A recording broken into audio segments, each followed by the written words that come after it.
I grudgingly go to class, still a little excited at the prospect of breaking the rules. Oh yeah, you're a bad boy. I feel like a little kid planning to sneak out his window at night. Oh, you are.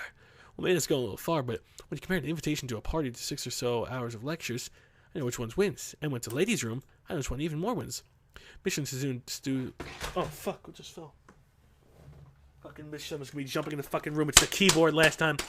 For once, I seem determined to actually complete Metallic's assignments. Oh, it's alright. That left the day eventually winds to a close. Fuck yeah. I hurried back to my room to wash up and comb my hair. Thankfully, I don't run into Kenji. I thought Kenji was just gonna fucking burst into it. Before long, I'm leaving the boys' dorms, ready to become a man. Nervously rapping the door marked 225, checking my watch once again. Is that you, Hasao? The door is open. You can come in. Lily's voice tilts to the door and soothes my nerves. They have a nicer room. They don't have like a bucket and like a mop over there. Oh shit! I didn't. Oh shit! It's the first time I've ever been invited to his girl's room after dark. Even though I know there's no ulterior motive behind this invitation, it doesn't stop my mind from running wild with possibilities. Oh yeah, he's a tiger at heart. I love you, Hasao. One guy, 2 girls in a dorm room with a tea set.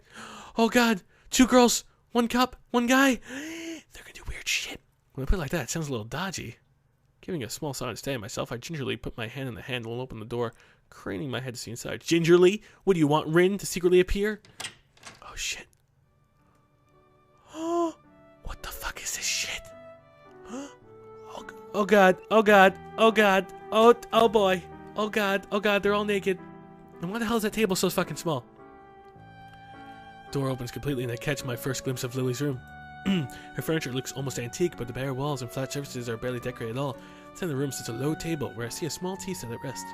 Seems everything in the room is at place, possibly excepting the several pieces of books stacked up against the wall. My sense of vision is the only one to be stimulated. The faint smell of something can be picked up in the air. Nail polish, perfume, makeup. It's hard to describe in any way than girly. Kenji would be killing himself. My eyes finished a quick sweep of the room before returning to positions to the girls. Lily sits next to a small table wearing a dark blue pajamas. That's black, you idiot. Dark blue pajamas with shorts that show off plenty of alluring pale legs. Good thing she can't see that you're staring at her. Opposite her, Hanako sits adorned in a conservative light pink gown. Her hands are firmly fixed between her legs, her shoulders forward, and her head down as if she's trying to hide herself in it. She always wears fucking bows.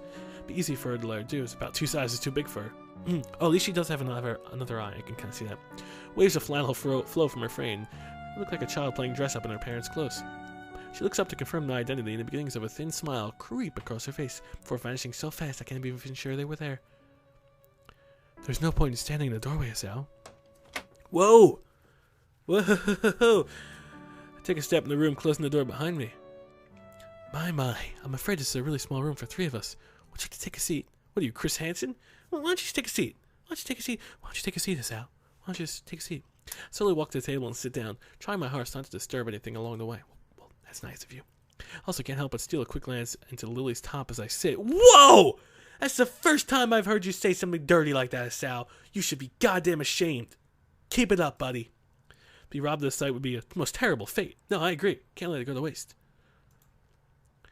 Well, now, how about some tea? Hanako, could you please pour? Sure, Hasao, would you? Would you like?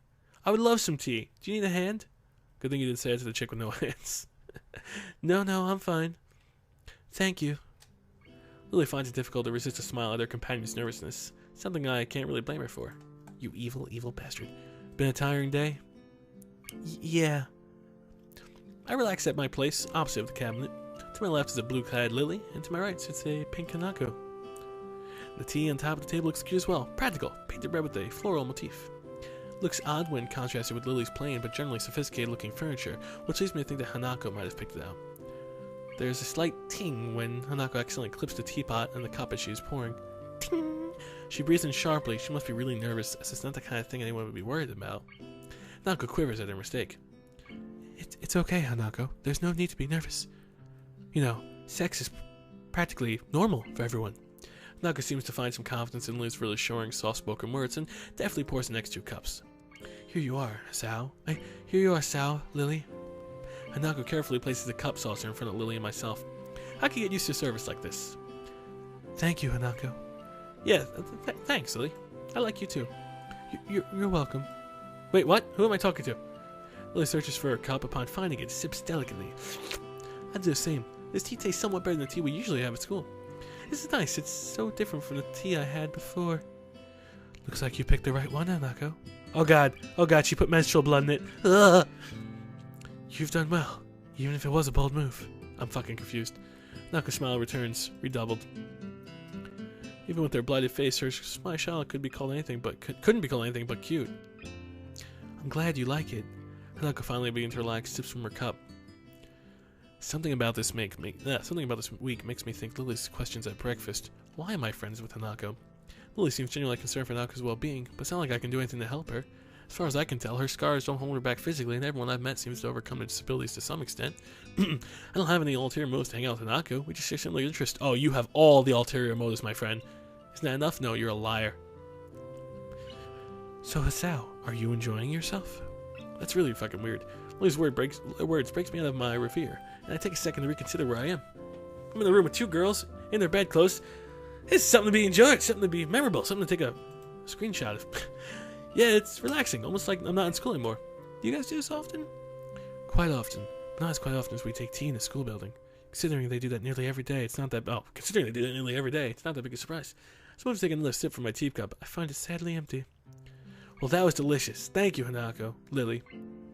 You're welcome. You're welcome. Yes, you're most welcome, Hisao. It's nice to have a third person here. Well, anytime you need someone to fill that position, I am always available. Always. Way to get your name in there, buddy. Just tell them, man. If they think you're good, you're good. It's all it needs. You don't need confidence. Just fucking fake it. Can't tell the difference. Okay. One must be sure to get the point across in these circumstances, and I will always be there.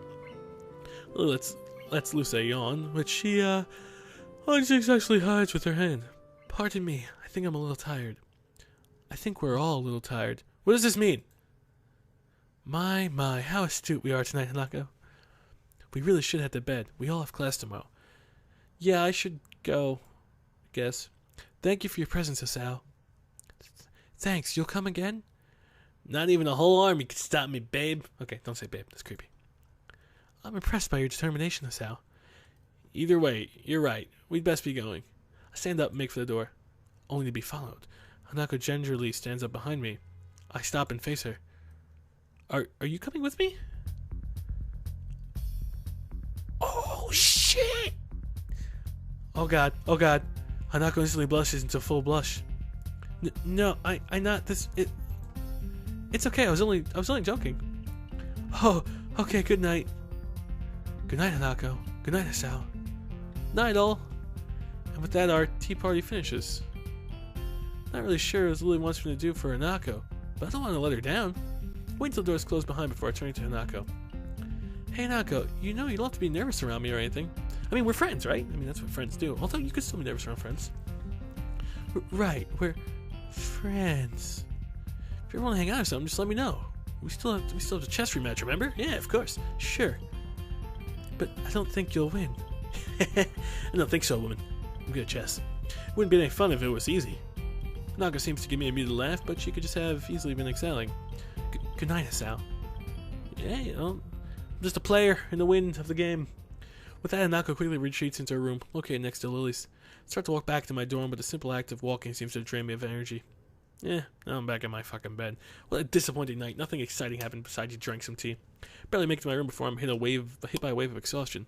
Kick off my shoes, fall into bed, and fall asleep by the time my head hits the pillow. Katawa, Shoujo, Shoujo, Katawa, Shoujo, do. Yeah. I pulled my door closed, ready for another day of classes. Good. Remember, put on that game face. Oh, motherfucker. Sleep well, brah? Kenji's sudden arrival makes me jump, and I narrowly avoid butting heads with him. I know he's poor eyesight, but he knows who I am. Does he still have to stand this close? Yo, yeah, like a baby. Damn, why do people say that, brah? Haven't you ever heard of babies sleep? They scream all night, every night. Babies don't ever sleep well. Well, there goes my restful state. Have to remember never to use figure of speech with this fucker. Alright, well, I get your point. Figure of speech. Yeah, sure, whatever. Where were you last night, bro? I had a favor to ask you, but you wasn't around. For a split second, I considered telling Kenji the truth, but spending time with Hanako and Lily. Thankfully, that split second passes as soon as it came. I was just out, checking the local area stuff, recon for the feminist agenda. Good man, good. I knew you had time to plan ahead. Anyway, what was the favor you wanted? I was going to get some takeout, but I need to change. No, fuck you. I gave you money last week and you still haven't paid me back. Fuck that guy. I'm starting to think you were cool, brah. Kenji fishes around his pocket and produces his wallet. As he counts out the 400 yen he owes me, I can clearly see he has at least two $10,000 yen notes. The fuck is this guy doing? What the hell? Why are you borrowing money when you've got that much cash? Kenji hisses a little, realizing that he's been had. You've been had! That's my case, brah. It's like bad luck to break a big note. Anything less than half is bad. It's like the tycoon's rule. I've played Lemonade Tycoon. I know what I'm doing. Last night's dinner cost me 7 years of bad luck. 7 years.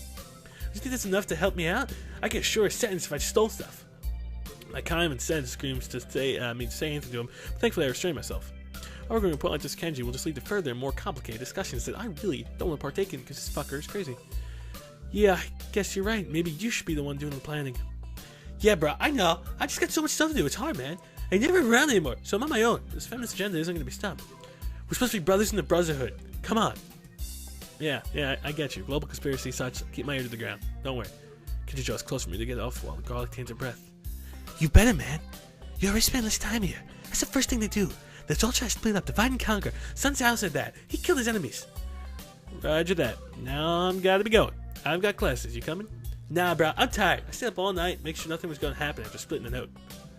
As rational as ever, I see, Kenji. Well, good day to you. Whatever, bro. Night. What? Kenji scurries back to his room and I hear him throwing his locks as I walk down the hallway.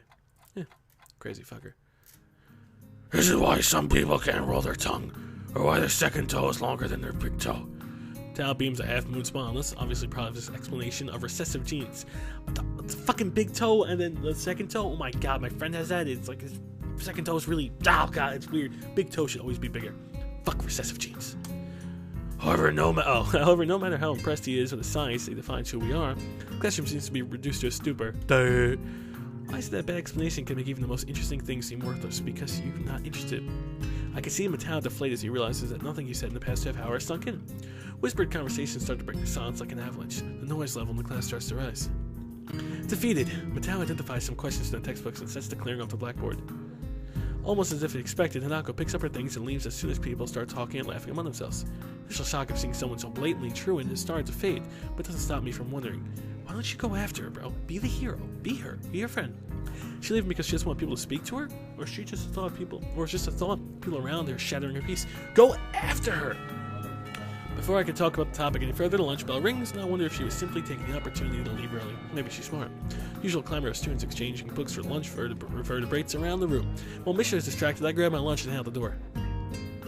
Lily already sits in the tea room, setting out her lunch alone. So Hanako's not here then? Oh, Hisao, how are you? I haven't met Hanako since this morning, I'm afraid. That's right, Hanako and Lily live next to each other. Somehow I think their morning conversations are slightly more grounded than Kenji's ramblings. Well, you like Kenji, sometimes, when he's not semi-crazy. That's strange, she left class too early. I figured she'd just come here. So, she's still leaving class early? Yeah, I've seen her do it a few times. Lily drops her head a little and her tone of voice is notably depressed. It's very reminiscent of someone who is used to hearing bad news. I was so sure she stopped doing that once you two became friends. Everyone has their own pace, I suppose. Well, I was just wondering about that today. Why exactly does she leave? I'm not entirely sure myself. I personally think it's because she doesn't want to be put in a situation where she has to answer someone. A flashback of my first meeting with her, when I thought she looked like a cornered animal. Maybe I wasn't too far from the truth, and she fucking sprung out like a deer in headlights. Or not a deer in headlights, like an antelope in headlights. Because a deer freezes. Antelope, they fucking run. Or a cheetah in headlights. But she seems fine with talking to you and me, a bit. It's a little more complex than that. I imagine the first thing that most people ask her about is scars and what happened. She really talks about it with me. I can tell that she doesn't like to remember whatever happened back then. Leaving class and running away from discussions is a preemptive strike, if you will. So how does that explain her talking to me? You said yourself yesterday at breakfast. You tried to ignore her scars. Once she saw you weren't going to ask about it, she opened herself up to you. That makes sense to me. I'm all ears. I guess you're right. Maybe I don't know. You know better than I do, so I'll take your word for it. I wouldn't worry about that. I'm sure she'll come to know her as soon as I do, soon enough. I welcome the prospect of her having a new friend, and two of you have such similar interests. Well, I hardly count reading as a team sport. It's good to have company, though. That's my point. Hanako is still an average person at heart. She also wants company at times like that. I see. I think, to be honest, both of you confuse me a little bit, because, I'm just a man with a heart condition, and you two are beautiful ladies who are also disabled, I guess. That's only natural. Hassan, we've only known... Oh my god, I remember the joke. Oh god, I think I remember the joke. Remember from like fucking 8 parts ago? Okay, hold on. It was something like, so, and Rim was like talking, so I hear you like to disable, I heard you disabled the adult, I heard you disabled the sex. Wait, I heard you, fuck, it was something like that. It was like, I heard you disabled sex. Well, I'll have you know, there's only disabled sex in this game. Yeah! Something like that. I just butchered it.